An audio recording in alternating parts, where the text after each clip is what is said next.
Welcome to Madhu's AI World. ఒక అడవిలో ఒక పెద్ద చెట్టు మీద రామచిలుక తన గుడ్లను పెట్టింది. ఆ పిల్లలు ఎప్పుడు బయటికి వస్తాయా, ఎప్పుడు చూద్దామా అని ఎంతో ఆశగా ఎదురు చూసేది. ఒకరోజు రామచిలుక మేతకి వెళ్ళిన సమయంలో ఒక పెద్ద పాము వచ్చి రామచిలుక గుడ్లని తినేసింది.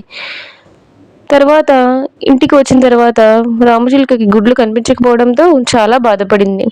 అప్పుడు ఒకరోజు రామచిలుక చెట్టు దగ్గర నుంచి చూసింది. ఎవరు ఇలా చేస్తున్నారు, తన గుడ్లను ఎవరు తీసుకెళ్ళిపోతారా అంటూ చూసింది. ఒక పెద్ద పాము వచ్చి తన గుడ్లన్నింటినీ తినేయడం చూసింది. అంతే, వెంటనే రామచిలుక అంత పెద్ద పాముని ఎలా ఎదిరించాలా అంటూ ఆలోచించింది.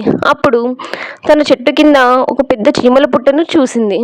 వెంటనే ఆ చీమల దగ్గరికి వెళ్ళి తనకి ఎలాగైనా సహాయం చేయమని కోరింది.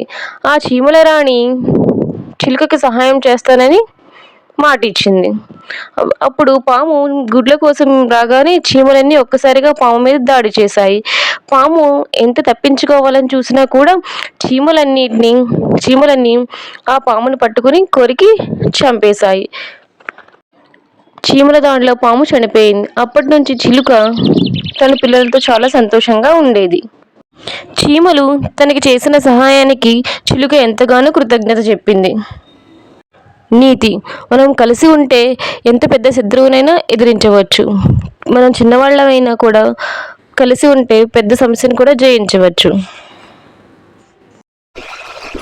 Please subscribe చేసుకోండి friends.